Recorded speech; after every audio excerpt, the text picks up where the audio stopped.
Hi guys, welcome back to our channel. So ഇന്ന് നമ്മൾ react ചെയ്യാൻ പോകുന്ന ജയ് ഗണേഷ് സിനിമ ട്രെയിലർ ആണ്. ജയ് ഗണേഷ് അറിയാം, ഉണ്ണിമോദനാണ്, രഞ്ജിത്തിന്റെ സിനിമയാണ്, ശങ്കറിന്റെ മൂവിയാണ്. അപ്പോ നാളെയാണ് റിലീസ്, അതാണ് മെയിൻ കാര്യം. അപ്പൊ 3 സിനിമകൾ റിലീസാണ്. പറഞ്ഞ തന്നെ 3 അടിപൊളി സിനിമകളായിരിക്കും വിചാരിക്കുന്നത്. അപ്പൊ വർഷത്തിന് ശേഷം അതുപോലെ തന്നെ ആവേശം, ജയ് ഗണേഷ്, അതാണ് 3 സിനിമകൾ.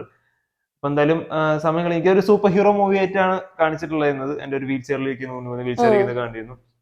അപ്പൊ ഒരു സൂപ്പർ ഹീറോ മൂവിയാണെന്ന് വിചാരിക്കുന്നു എന്തായാലും. അപ്പൊ എന്തായാലും സമയം കളയുന്നില്ല, നമുക്ക് ആദ്യം ട്രെയിലർ ഇയാളാണോ വിറ്റ്നസ്? ടെൻഷൻ അടിക്കൊന്നും വേണ്ട, അവിടെ കണ്ട കാര്യങ്ങൾ എക്സ്പ്ലെയിൻ ചെയ്യാം.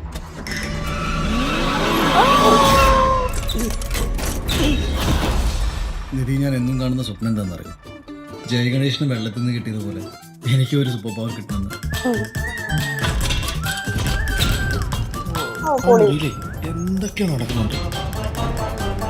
ഇത് തന്നെയാണോ രാത്രി മുഴുവൻ പണി? രാവിലെ ഗ്രാഫിക് ഡിസൈനർ, രാത്രി പാർട്ട് ടൈം ഡിറ്റക്റ്റീവ്. പല ഡിസ്ട്രിക്റ്റിലായി 12 റോബറി ഇതുവരെ നടന്നിട്ടുണ്ട്. ഈ എവിഡൻസ് കൊണ്ട് പോലീസിന് എന്ത് യൂസ് ഉണ്ടാകുന്നതാണ് ഗണേഷ് കരുതുന്നത്? അവൻ അവിടെ ഇരുന്ന് ഈ ഇൻഫർമേഷൻ ഒക്കെ ആക്സസ് ചെയ്യും. എന്തിനാണ് നമ്മളൊക്കെ ഈ പണിയെടുക്കുന്നത്? I think he is skill. വളരെ നിനക്ക് എന്റെ കാലമാണ്. അത് വേണ്ട, ഇതെനി ശരിയാവോ? ഇത് ശരിയാവില്ല.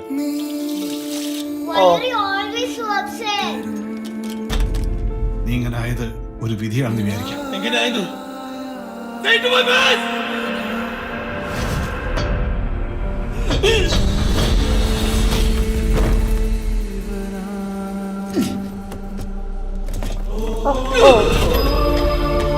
ഇനി ജയ് ഗണേഷിന്റെ കഥയൊന്നുമില്ല.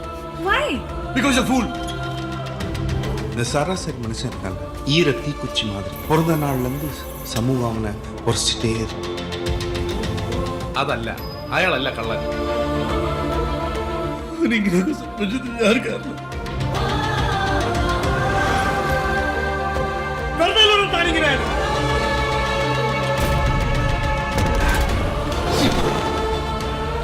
ഫൈറ്റ് ചെയ്യട്ടെ.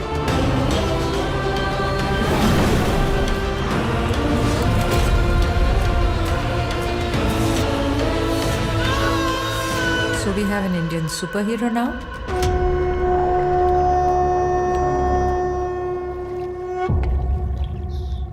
ഒരു നോർമൽ സൂപ്പർ ഹീറോ സിനിമ പോലെ തോന്നിയില്ല. ഞാൻ പ്രതീക്ഷിക്കുന്നത് മറ്റേ മിന്നമുരളിലേക്ക് പോലെ അങ്ങനത്തെ സംഭവമേ ഇല്ല. എനിക്ക് മാവീരന്റെ ഒക്കെ സിനിമയിലെ റെഫറൻസ് വഴി തോന്നി. മാവീരൻ നമുക്കറിയാം, ശിവകാർത്തികന്റെ മൂവി, തമിഴ് മൂവി. ഒരു ആർട്ടിസ്റ്റ്, അതിലൊരു ആർട്ടിസ്റ്റും പരിപാടിയൊക്കെയാണ്. അതായത് ഇതിലും അവൻ ക്യാരക്ടറാണ് ചെയ്യുന്നത്. അതായത് മാവീരൻ എന്ന് പറഞ്ഞ ക്യാരക്ടർ ഇതിലൊരു ഗ്രാഫിക്സ് പരിപാടിയാണ്. ജയ് ഗണേഷ് ക്യാരക്ടർ ബിൽഡ് ചെയ്യാണ്. സെയിം അതേ സംഭവം ഞാൻ തോന്നുന്നു. മറ്റേ സിനിമയല്ല, പക്ഷെ ഒരു റെഫറൻസ് സെയിം അതേ ക്യാരക്ടർ. അറിയില്ല കേട്ടോ, ചിലപ്പോ വല്ല ഇതാണോന്ന് അറിയില്ല. ഇതിലൊരു ഗ്രാഫിക് ഡിസൈനർ എന്ന് പറയുന്നുണ്ട്, അതിലൊരു കാർട്ടൂണിസ്റ്റ് ആ സംഭവമാണ്. രണ്ടും ഓൾമോസ്റ്റ് അങ്ങനത്തെ ഒരു ക്യാരക്ടർ ഡെവലപ്പ് ചെയ്തിരിക്കുന്നു. അത് സൂപ്പർ ഹീറോ ആയിട്ട് അവൻ തന്നെ ഒരു വിചാരിക്കുന്നു. അവര് കംപ്ലീറ്റ് ഡിഫറെന്റ് ആണ്. എനിക്ക് ട്രെയിലർ കണ്ടിട്ട് കംപ്ലീറ്റ് ഡിഫറെന്റ് ആണ്, പക്ഷെ ആ ക്യാരക്ടർ റെഫറൻസുകൾ തോന്നുന്നു. ഏതൊരു കേസിന്റെ ഇതൊക്കെ പറയുന്നുണ്ട് അല്ലേ, അത് തെളിയിക്കാൻ പോണ ഒരു ഇതൊക്കെ എന്തോ വേറെന്തൊക്കെയോ തോന്നുന്നു. വിചാരിച്ച ട്രെയിലർ അല്ല സംഭവം. ഒരു കുറച്ചുകൂടി ഉണ്ണിമോദൻ ആക്ടിങ് സ്കിൽസ് കുറച്ച് സർവൈവൽ, കുറെ ഇതൊക്കെ കാണുമ്പോ നമുക്ക് ഇമോഷണൽ സീൻസുകൾ നല്ലോണം ഉണ്ടെന്ന് തോന്നുന്നു. സംഭവം ഇൻട്രസ്റ്റിംഗ് ആണ്, കാരണം വിചാരിക്കുന്ന സംഭവമാണ്. പിന്നെ എന്താണെന്ന് പിന്നെ ഇങ്ങനെ ഒരു ഹാൻഡിക്യാപ്ഡ് ആയിട്ടുള്ള ഒരു നായകൻ എന്നുള്ളത് സിനിമ കുറവാ സത്യം. അതെ, മുന്നേ നമ്മുടെ അമർ അക്ബർ അന്തണി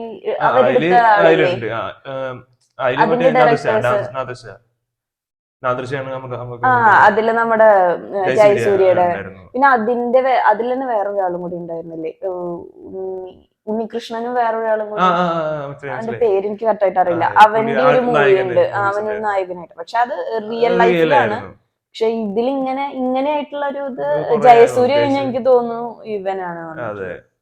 കുറെ കാലത്തിന് ശേഷം കൊള്ളാം. ഞാൻ വിചാരിച്ച ട്രെയിലർ സംഭവം സൂപ്പർ ഹീറോ മൂവി ആണെങ്കിലും ഇതെങ്ങനെ അറിയില്ല, എങ്ങനെയാണ് സൂപ്പർ ഹീറോ മാറുന്നുണ്ടോ അതോ ഒരു അയാൾ തന്നെ സൂപ്പർ ഹീറോ ആണ് എന്ന് വിചാരിച്ചു. സൂപ്പർ ഹീറോ എന്തോ ഒരു പവർ റെഫറൻസ് ഉണ്ട്. പവർ പവർ ഉണ്ടോ എന്നുള്ളത് എനിക്ക് അറിയില്ല. സംഭവം full ഒരു ഞാൻ mystery വിചാരിച്ചു മറ്റേ ജയ് ഗണേഷ് എന്ന് പറഞ്ഞു ഗണേശന്റെ എന്തോ സംഭവമാണെന്ന് വിചാരിച്ചിട്ട് ആണ്. അതല്ല അല്ല, സംഭവം. ഇതൊരു ക്യാരക്ടർ ബിൽഡ് ചെയ്യുന്നതും സംഭവിക്കുകയാണ്. എനിക്ക് തോന്നുന്നത് പുള്ളിക്കാരൻ പവർ കിട്ടുന്ന പോലെ, എനിക്ക് തോന്നുന്നത് അതിൽ പറയുന്ന പോലെ ജയ് ഗണേഷ് വെള്ളത്തിൽ നിന്ന് പവർ കിട്ടുന്നത്. അങ്ങനെ അപ്പൊ എന്തോ ഇത് പുള്ളി എഴുതുന്ന ക്യാരക്ടർ ഇപ്പൊ വെള്ളത്തിൽ നിന്നായിരിക്കും പവർ പവർ കിട്ടുന്നത്. കിട്ടുണ്ടാവുക. പുള്ളിക്ക് അതുപോലെ കിട്ടുമെന്ന് പ്രതീക്ഷ നടക്കുന്ന ആണ്. അങ്ങനെ ഒരു അവനൊരു ഇതിൽ കിടക്കണ ഒരു ചെറിയൊരു ഇത് വൈറ്റും വെച്ചിട്ടുണ്ടല്ലോ. അതെ, ഒരു കാലിന് വരുന്നുണ്ട്. അപ്പൊ അതൊക്കെ കാണിക്കുന്നുണ്ട്. സംഭവം ഒരു ഇമോഷണൽ ത്രില്ലർ ആണെന്ന് തോന്നുന്നു എനിക്ക് കൂടുതലും. സൂപ്പർ ഹീറോ ഉള്ളതിൽ കൂടുതലും ഒരു ത്രില്ലർ കേസും കാര്യങ്ങൾ പറയുന്നുണ്ട്. അപ്പൊ ത്രില്ലറിന്റെ സംഭവം ഇവിടെ ഉണ്ടാവും. ഇവന്റെ ഇമോഷണൽ കാര്യങ്ങൾ പറയുന്നുണ്ട്. പിന്നെ എന്തൊക്കെയോ ഉണ്ട്, പക്ഷെ മറ്റേ ക്ലിയറും ക്ലിയർ അല്ലാത്ത ട്രെയിലർ കൊള്ളാം. അതെനിക്ക് ഇഷ്ടപ്പെട്ടു. സംഭവം ഒരു ഇൻട്രസ്റ്റിംഗ് ആയിട്ട് എങ്ങനെയാണ് ക്ലിയർ പിക്ചർ കിട്ടിക്കഴിഞ്ഞാൽ പിന്നെ പോയി അതെ കാണേണ്ട അതില്ല. ആവശ്യമില്ല. അതെ, അത് തന്നെയാണ്. നല്ല ട്രെയിലർ ആണെന്നുകൊണ്ട് എന്തായാലും കൊള്ളാം. ട്രെയിലർ നന്നായിട്ടുണ്ട്. ഉണ്ണിമൂന്നൻ വെയിറ്റിംഗ് ആണ്. നല്ലൊരു സിനിമ ആയിരിക്കും എന്ന് വിചാരിക്കുന്നു. എന്തായാലും ഇപ്രാവശ്യം 3 സിനിമകൾ അടിപൊളി ആവട്ടെ. അതെ, വെയിറ്റ് ചെയ്തിരിക്കുകയാണ് 3 സിനിമകൾക്ക് വേണ്ടിയിട്ട്. എന്തായാലും വിഷു അടിച്ചു പൊളിക്കുകയാണ്. വിഷുവിനുള്ളത് എല്ലാം, റമദാനുള്ളത് എല്ലാം ഉണ്ട്. അപ്പൊ എന്തായാലും പോയി കാണാം. ഇപ്രാവശ്യം വീക്കെൻഡ് അടിച്ചു പൊളിക്കുക. അപ്പോ വേറെ ഒന്നും പറയാനില്ല. അപ്പോ അടുത്ത വീഡിയോ വരുന്നതായിരിക്കും. അതുവരെ ബൈ.